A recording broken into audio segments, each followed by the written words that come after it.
আসসালামু আলাইকুম রহমতুল্লাহি ওবরাকাতুহ। প্রিয় ভিউয়ার্স, কেমন আছেন সবাই? আশা করি আল্লাহর রহমতে সবাই ভালো আছেন। আজকে আপনাদেরকে দেখাবো বহু পরিচিত একজন ভাইরাল ব্যক্তি, যিনি অনেক জায়গায় অনেক পুরস্কার অর্জন করেছে এই ভার্মি কম্পোস্ট সারের উপরে, এবং বাংলাদেশের বিভিন্ন জায়গায় শিক্ষা দেওয়ার জন্য, প্রশিক্ষণ দেওয়ার জন্য উনি ভ্রমণ করেন এবং কৃষি অফিসের সহযোগিতায়। এই দেখুন, বালাইনাশক প্রশিক্ষণে উনি রয়েছেন এবং পুরস্কার নিতেছে। এই যে কাকার ভার্মি কম্পোস্ট সারের ঘর, যেখানে কম্পোস্ট সার উৎপাদন করেন। কিভাবে প্রসেসিং রাখা হয়েছে দেখুন। কাকার অনেকগুলি ঘর, ওই যে দেখা যায়, ওই যে দেখুন। আমি আপনাদেরকে ঘুরে ঘুরে দেখাবো ইনশাল্লাহ। আপনারা একটু ধৈর্য ধারণ করে দেখুন। এই যে কাকার ভার্মি কম্পোস্ট উৎপাদনের একটা ঘর, ওই যে আর একটা ঘর, এই আর একটা ঘর। অনেকগুলি ঘরে ভার্মি কম্পোস্ট সার উৎপাদন করে থাকেন।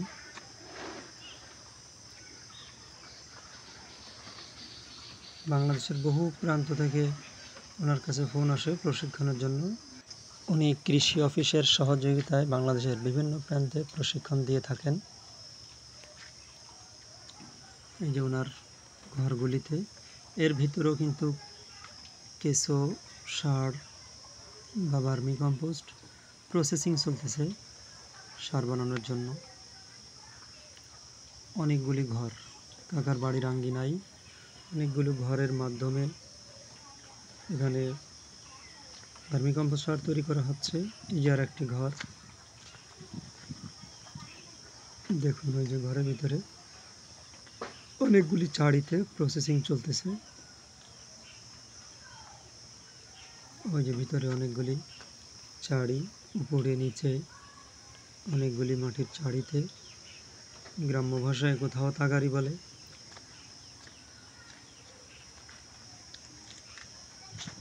সমস্ত ঘরে ওনার সার বানানো প্রসেসিং চলতেছে।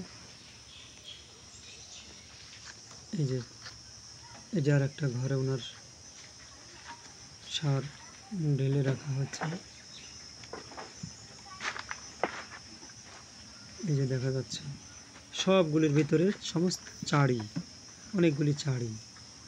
এই যে চাড়ির ভিতরে কাকা গোবর প্রসেসিং করতেছে। এই যে পিছনে এগুলো সব সার হয়ে গেছে। এই সারগুলি কিছু সময় পরে বস্তাবন্দি করা হবে, বস্তার ভিতরে ভরে বাজারজাত করার জন্য। এই যে কাকার আর একটি ঘর, যেখানে ইট দিয়ে গেঁথে হাউস করা হয়েছে। মাটির স্বাস্থ্য সুরক্ষা প্রযুক্তি প্রকৌশলী। কাকার এখানে বিভিন্ন জায়গা থেকে সংস্থা অনুদান কাকা সংগ্রহ করে এবং সেগুলি মানুষের মাঝে বিতরণ করে দেয়, নিজেও কিছু রাখে। এই যে সার বস্তা ভর্তি, এগুলো সব বাজারজাতের জন্য প্রস্তুত হয়ে গেছে। এগুলো কিন্তু সব বড় চায়ের দানার মতন।